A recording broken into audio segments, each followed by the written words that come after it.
বেশ কিছু নতুন বন্ধু হয়েছে, সৃজলা, দুর্বার, এছাড়াও আরো অনেকে। তো কাজটা করতে খুব ভালো লেগেছে এবং আমি গোটা টিমকে ধন্যবাদ জানাবো, শ্রীকান্দা, সেরাদি, শ্রেয়া এবং প্রত্যেককে, কারণ সবাই না থাকলে এই কাজটা সম্ভব হতো না। আজকে নীলও এখানে নিয়ে আমি একেও ধন্যবাদ জানাবো। এবং এই যে কাস্টিং এর বিষয়টা, এই যে ওরা বললো যে ওরা ভেবেছে, চিন্তা করেছে, এবং আমি সবাইকে থ্যাংক ইউ বলবো, কারণ আমরা প্রত্যেকটা অভিনেতা অভিনেত্রীরা অপেক্ষা করি কবে একটা ভালো কাজ করব, ভালো একটা চরিত্র করব, যেটা কিনা রয়ে যাবে, লোকের মনে থাকবে। তো আমার মনে হয় বাতাসে গুনগুন এমন একটা কাজ যেটা 20 তারিখ আসবে, যেটা দেখলে লোকের মনে একটু হলেও ভাবনা আসবে। কেউ মিথিলার সাথে রিলেট করবে, কেউ অরিন্দমের সাথে রিলেট করবে, কিংবা কেউ পল্লবীর সাথে রিলেট করবে।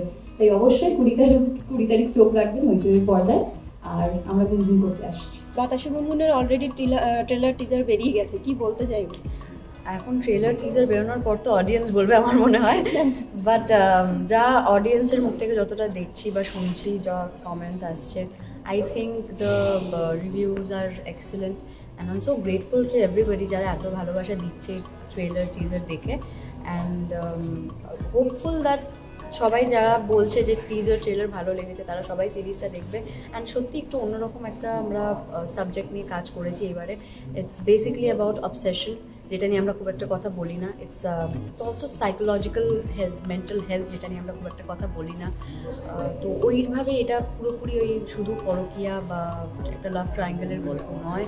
অ্যান্ড যারা দেখবে তারা বুঝতে পারবে যে এটা কতটা সিরিয়াস একটা প্রবলেমে গিয়ে দাঁড়াতে পারে। তো আমার মনে হয় ইটস অলসো স্মল অ্যাওয়ারনেস, যেটা মানুষের মধ্যে কোথাও না কোথাও কাজ করবে। কিছু মানুষের মধ্যে যাদের মধ্যে এই ট্রেডগুলো রয়েছে তারা ফিল করবে যে তাদের চেঞ্জ হওয়া উচিত, আর যারা ফেস করেছে তারাও রিলেট করতে পারবে। তো হ্যাঁ, আমার মনে হয় অনেকে রিলেট করতে পারবে স্টোরিটা নিয়ে। আর ট্রেলারে যা দেখলাম তোমার চরিত্রটা একটু অন্যরকম, তোমার চরিত্রটা নিয়ে একটু কিছু বলো। আমার চরিত্রটা অন্যরকম বলতে আমি blessed to play such a character. আমার মনে হয় not everybody gets the opportunity. I am so thankful to the makers to make me play that. And মেয়েটা এক কথা একটু অসুস্থ, সুস্থ তো নয়। যে কোনো জিনিসই যে বেশি বাড়াবাড়ি করে দেয়, সুস্থতা তো সেটাকে বলে না। তো মেয়েটা আমার মনে হয় ছোটোবেলা থেকে জাস্ট একটা জিনিসের অভাবে বড় হয়েছে, সেটা হচ্ছে প্রেম ভালোবাসা। প্রেম ভালোবাসা যখন কারোর লাইফে এতটাই কমে যায়, না পেতে পেতে যখন সে মনে করে যে এবার আমি ভালোবাসা পাবো, তখন সেই ভালোবাসাটার প্রতি অবসেসড হয়ে পড়ে। ইউনো দ্যাট লাইন ব্লার্স যে এটা ভালোবাসা, এখানে মানুষটাকে ভালোবাসি, এবার মানুষটার জন্য আমি পাগল হয়ে গেছি, আমি সব করতে পারবো, শুধু তুমি আমার সাথে বসে থাকো। You leave everything, I don't care, তুমি married not married, you have a kid not kid, you stay with me. ওই অবসেশনটার থেকে কতটা ডিস্ট্রাকটিভ হতে পারে অন্য কারোর লাইফে, কতটা ঝড় তুলতে পারে বাকি আশেপাশের মানুষের জীবনে, সেটা নিয়ে গল্প। আর আমি একটু অন্য প্রশ্ন করছি যে ভালোবাসায় প্রতিশোধ না ত্যাগ, কোনটাতে তুমি বিশ্বাস করো? ত্যাগ, লেটিং গো। আমার তো খুব সিম্পল পলিসি লাইফে, কেউ যেতে চাইলে যেতে দাও। সেই মুহূর্তে যদি তোমার মনে হয় এই জিনিসটাকে যেতে দিলে তোমার ভালো হবে, তাহলেও যেতে দাও। যদি অ্যাকচুয়ালি সেই মানুষটা তোমার লাইফে থাকে, কেউ তোমার থেকে, মানে আমার মা একটা কথা বলে, এইটা না কেউ নিতে পারে না, আর হাতের এই রেখাগুলোকে নিতে পারে না। যদি সেটা আমার হাতের রেখায় থাকে অ্যান্ড কপালে থাকে, তাহলে সেটা আমার থেকে কেউ কাটতে পারবে না। সে যদি আমার হওয়ার থাকে, I think will come back.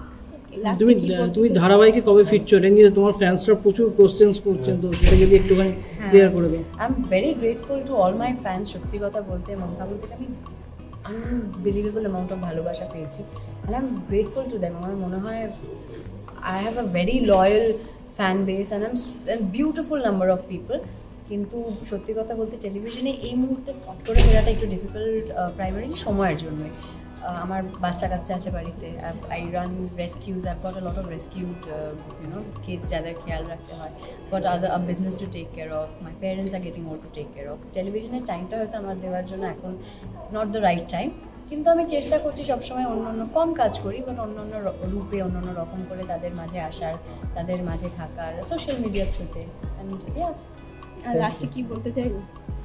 So আমরা সবাই অনেক কষ্ট করে বাতাসে গুনগুন সিরিজটা তৈরি করেছি। 20th জুন হইচইতে সেটা স্ট্রিম হবে, অ্যান্ড ট্রেলার টিজারে অনেক ভালোবাসা পেয়েছি। আই হোপ সিরিজটা যারা দেখবে তারা খুব পছন্দ করবে। আর যদি কোথাও খামতি থেকে থাকে তাহলে আমাদের জানানো হবে, but I really think it will be a beautiful series to watch, and I would really request everybody to watch ইট।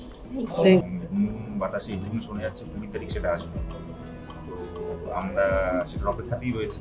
আমরা যা করার করে ফেলেছি, এবার যা করার দর্শকদের করতে হবে সেই আশাতেই রয়েছে। আর তার সাথে তোমরাও করবে। এবং মিথিলা ছাড়াও যে বাইরে যে একজন রয়েছে তাকে নিয়ে তো সমস্যা, সেটা নিয়ে কি বলবো? সেইটা সমস্যা নিয়ে আর কতক্ষণ বলা যায় বলো, সমস্যা তো সলভ করতে হয়, তো সেই সলভটা আমরা করার চেষ্টা করেছি আমরা, মানে আমরা নয় আমি। কে করবে সলভ সেটাই তো আসল গল্প গো, কিভাবে হবে সলভ। এবং এটুকুনি বলা যায় যে এটা খুবই অন্য ধরনের একটা গল্প, এবং প্রেমের যে বিভিন্ন দিক রয়েছে, অবসেশন রয়েছে, এবং সেখানে যে মানে একটা জোর খাটানোর ব্যাপার রয়েছে, সব মিলিয়ে এটা একটা অন্য ধরনের গল্প। আমি নিজের চরিত্র আগে করিনি, এবং